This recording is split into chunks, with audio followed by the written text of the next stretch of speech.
Fala, os lindões, Chrysler aqui, e no vídeo de hoje a gente vai falar da parte 3 de O Mundo Sombrio de Sabrina com spoilers. Se você não quiser nenhum spoiler, assiste o vídeo de primeiras impressões aqui no canal, o link tá na descrição, tem aqui no card também. Mas apesar de eu ter curtido essa temporada, cada vez mais Sabrina tem intensificado o problema em que ela enfrenta, assim como seus poderes também estão crescendo. Tem algumas questões que eu preciso me abranger, que eu não tinha curtido tanto, que eu cheguei a comentar até no vídeo de primeiras impressões, mas que eu queria também, afinal, esperar aí o final da temporada para ter a conclusão e trazer essa análise aqui para vocês. Obviamente a gente vai ter muitos vídeos de O Mundo Sombrio de Sabrina, parte 3 aqui no canal, então se inscreve e clica no sininho para receber notificação para quando tiver um vídeo novo, que eu sempre trago as novidades para vocês dos filmes e das séries.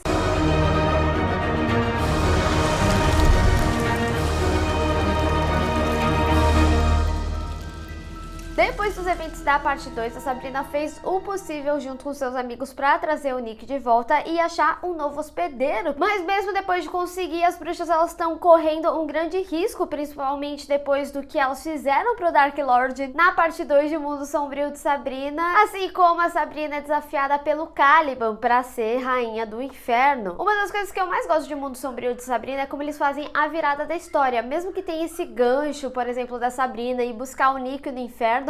Toda essa questão dela ir buscar ele é muito rápida, eles viram logo para a história que vai ser contada nessa parte 3 e principalmente a urgência nessa nova questão, como a vinda dos pagãs. Mas mesmo que isso seja um bom recurso, tem algumas histórias que elas precisam ter mais cuidado. Mesmo que isso seja legal e que traga urgência em novas histórias, ainda assim ela pode pecar em outras histórias que merecem um cuidado maior, como a virada da parte 3 no final. Só para vocês terem uma noção, a parte 1 de O Mundo Sombrio de Sabrina tem 11 episódios, a parte 2 tem 9 e esse tem 8, que é mais ou menos o padrão das séries aí da Netflix. E aí, eu não sei se isso foi uma questão interna e que a Netflix chegou pro Roberto e falou: olha, você tem que fazer essa história funcionar em 8 episódios, mas sinceramente eu senti muita falta de um 9º episódio, justamente para essa história no final não ficar tão corrida. Ela ficou muito tipo Deus Ex Machina e meio que a gente já sabia que aconteceria isso, só que teve todo um desenvolvimento anterior de uma história que pareceu que ela foi desvalidada.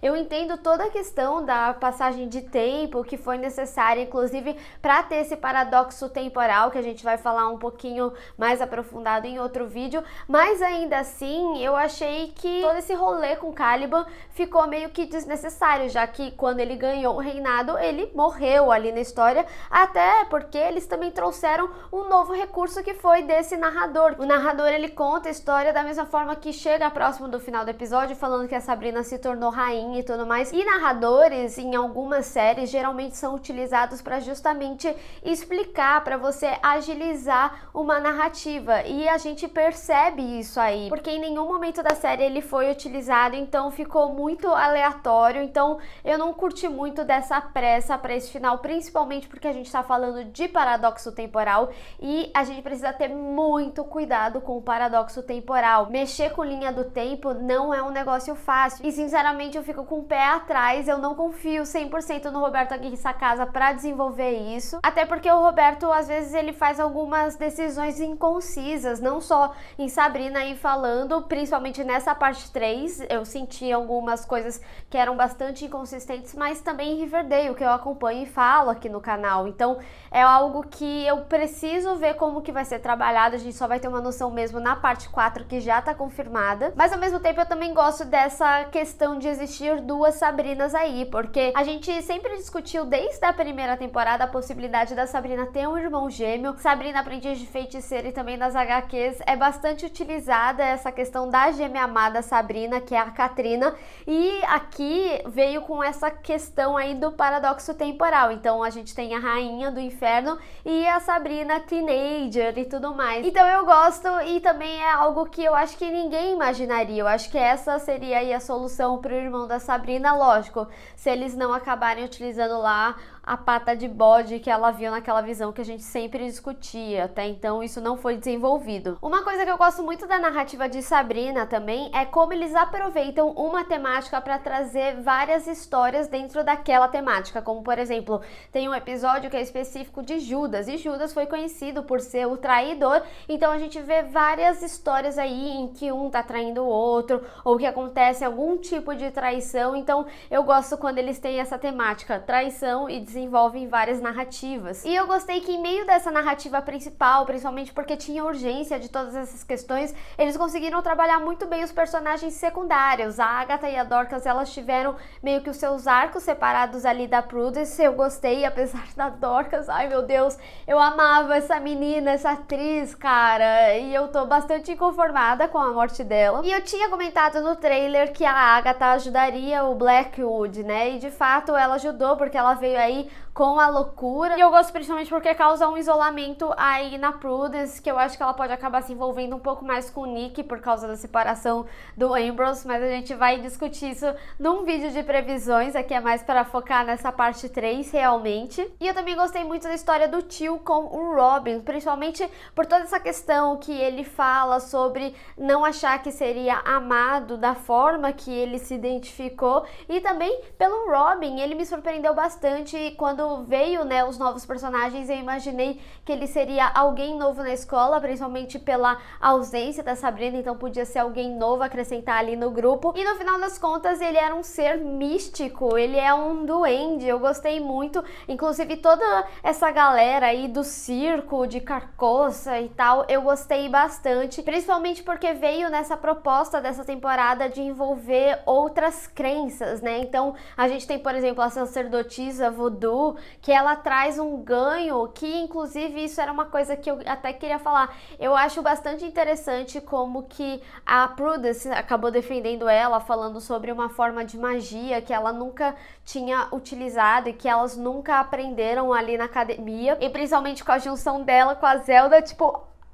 outra coisa que a gente não esperava também, com essa junção e a Zelda com toda essa vontade de reerguer aí a academia, eu acho que pode dar boa coisa, principalmente porque a gente tem vindo com essa urgência. Então juntar os poderes de outras bruxas ou outras magias, tipos de mágica, é bem legal. Eu acho bastante interessante, principalmente porque cada vez mais ali no cerco a gente tem agora o Duende, já tem a Roz com essa questão do Tino, e eles estão bem envolvidos ali com as bruxas, então é bem capaz de sim ter um desenvolvimento maior deles nessa parte 4. Outro arco que eu gostei muito também, que foi paralelo das histórias da Sabrina, foi do Harvey com a Roz, principalmente com toda essa questão da virgindade. O Mundo Sombrio de Sabrina sempre teve uma questão sexual ali dos adolescentes, e aqui ele trouxe nessa temática não só de bruxa, da luxúria e tudo mais, mas sim na proposta do adolescente, da perda de virgindade, da perda da inocência. Então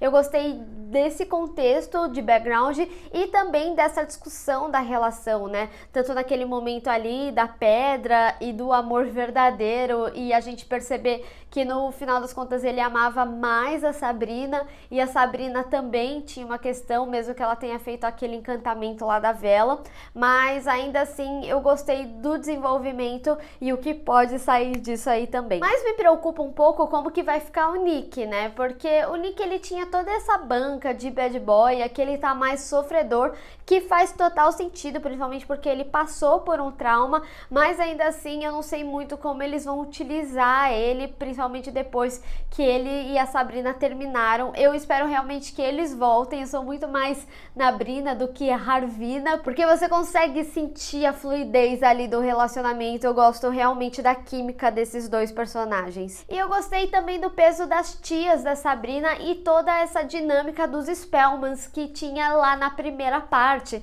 porque tem toda uma questão deles se ajudarem, deles fazerem essas quests juntos, né? Mas também de chegar no final da conclusão ali e eles lá tomando um chazinho, reunidos, conversando, jantando, alguma coisa assim. Eu gostei muito de poder rever isso. Quase acertei a questão da Hilda, mas fico muito feliz que eu não tenha acertado por completo, porque O Roberto tinha confirmado que alguém ia morrer, de fato morreu, mas a gente sabe que com bruxa tudo pode retornar aí. Mas o que eu realmente não consegui gostar nessa parte 3 de O Mundo Sombrio de Sabrina foram os musicais. Eu já tinha falado no meu vídeo de primeiras impressões que eu sentia que o Roberto ele tinha uma limitação criativa, principalmente para quem acompanha Riverdale e tá por dentro de Kate Kinney, consegue ver que ele acaba cruzando um pouco as histórias. Por exemplo, toda essa questão de Carcosa, de Sabrina, foi algo que também foi utilizado para a terceira temporada de Riverdale. Essa questão do musical ele tem trabalhado bastante em Kate Kinney, porque é uma série musical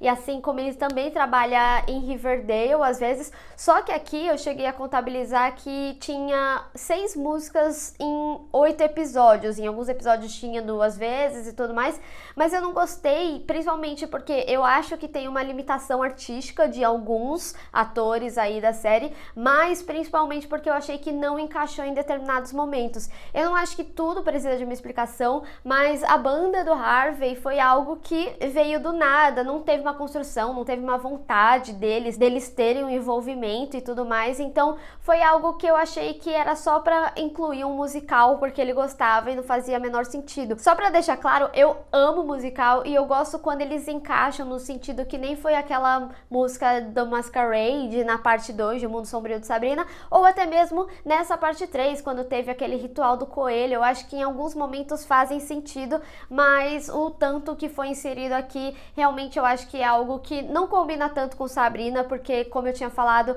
o que me cativou em Sabrina foi a originalidade de ser uma série mais adolescente, mas ainda assim ser mais dark em alguns aspectos. E outra coisa que me incomodou bastante também é que em vários momentos a Sabrina parecia que ela só tava ali para falar frases de efeito e não desenvolver de fato o assunto, como a questão do consentimento. Outro momento também que me incomodou foi quando a Ross e o Harvey, eles matam aquela mulher das cobras, e aí tem uma cena que foi meio forçada, assim, eles falam, vamos guardar essa cabeça porque a gente vai precisar. E, tipo, é nítido que eles vão precisar em algum momento, provavelmente da parte 4. Foi muito assim, ai, é isso e vai ser uma solução prática em algum momento, sabe? Mas em meio disso, tem coisas que o Roberto faz aí, tipo, de referências, né, das outras séries, que eu particularmente gosto, porque no final das contas não atrapalha em nada no enredo em si, mas ao mesmo tempo a gente fica teorizando, fica pensando em um possível crossover,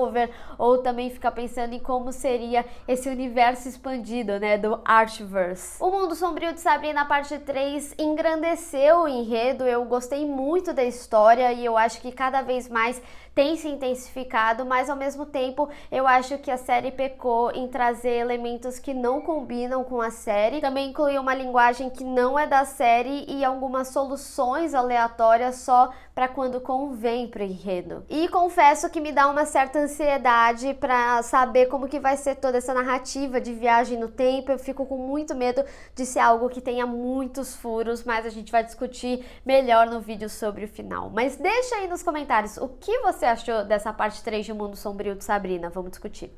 Bem, pessoal, espero que vocês tenham gostado desse vídeo, não esqueça de deixar o seu gostei e compartilhar nas redes sociais, inclusive me segue lá, se inscreve no canal e clica no sininho para receber notificação para quando tiver um vídeo novo. Te vejo no próximo, tchau!